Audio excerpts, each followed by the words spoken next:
Nami is a highly versatile support who can provide an incredible impact at all stages of gameplay. Due to her reliability, I feel she is currently one of the strongest support picks you could hope to learn.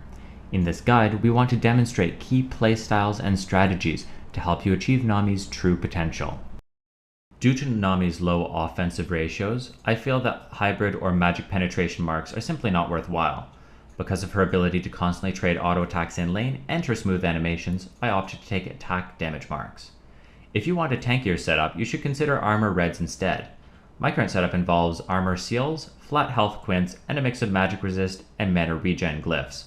Honestly though, you're best running whatever your preferred defensive runes are to try and make your laning phase as potent and consistent as possible. For masteries, I go 0, 13, 17, picking up extra magic resistance, health, and flat damage reduction in addition to gold, gold generation, and mana regen in the utility tree. The extra gold generation is actually quite a large bonus and helps you exert huge amounts of pressure in lane. If you want a more offensive Nami build, you may wish to take flat combat stats combined with points in Executioner to better secure kills. I personally feel that my setup is a more consistent option in terms of Nami's laning phase. Supports are early game powerhouses. You want to influence the game as much and as early as possible to help cut off allied mistakes before they occur. If you're playing as purple team, camping the tribush at the enemy red buff can be a low risk, high reward play to help secure an early lead. If your team is all on the same page, you want to rush the tribush as fast as possible, and then level and land your bubble only once your prey has shown themselves. If you do not go for an invade or no one comes to sit in the tribush, then you'll want to level W first for your better early laning phase.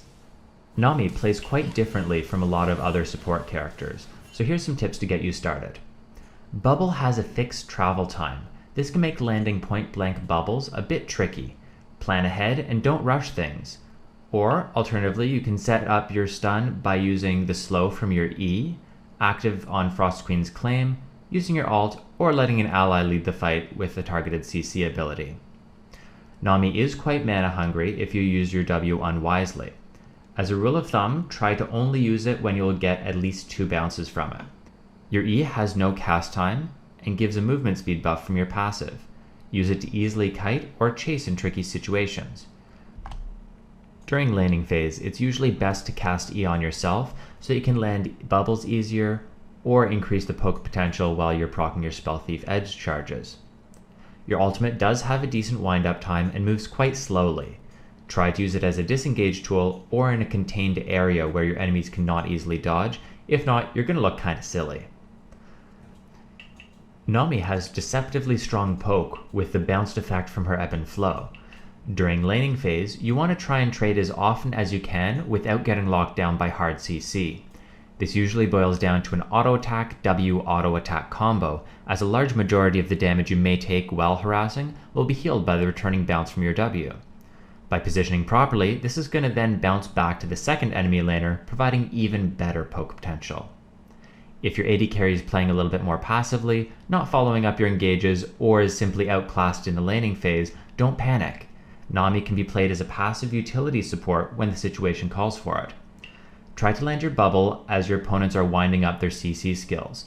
This will allow you to cancel out their engage. You can also use a triple bounce from your ebb and flow by starting on an ally to get twice the healing potential. This can allow you to limp through the laning phase and help your AD carry scale up with relative ease.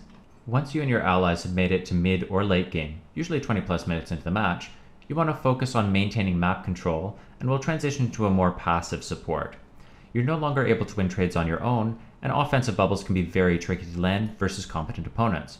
As a result, you generally want to be with whomever your most successful damage dealer is on your team. Your job is to help them catch enemies out of position, punish enemy engages, and provide safety across the map. You do not make the first move as Nami, or you'll fall flat on your face 9 times out of 10. For my starting items, I pick up a Spell Thief's Edge, 3 biscuits, a mana potion, and a warding totem. Abuse the sustain given from these early potions to set up dominance in lane. Keep an eye out for the enemy jungler and pay attention to where he should be on the map to avoid being punished for your early aggressive play. Depending on how the lane is going, the first 3 component items you want to pick up are Chalice, Frostfang, and a Sightstone. Sightstone can usually be left for a second or third purchase, by simply purchasing 1 or 2 green wards in the meantime. The early mana sustain from Chalice is absolutely crucial if you want to apply pressure in lane, or simply sustain through and survive. Remember, once you have your Sightstone, to swap out your totem for a Sweeping Lens immediately. During the mid-game, you'll want to focus on finishing up your Frost Queen's Claim for its immensely powerful active, as well as Crucible. Crucible is necessary versus any team with significant crowd control, but keep in mind it does not remove suppressions such as those from Warwick or Malzahar ultimates. For boots, you'll generally want Ninja Tabby or Merc Treads.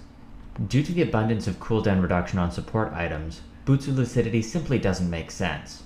During the late game, you can opt to go towards useful AP itemization, such as Twin Shadows, Rylai's Crystal Scepter, or even an Hourglass, or you can go towards more aura or active items, such as Locket, Randuin's, or even a Banshee's Veil if there's crucial CC being thrown your way.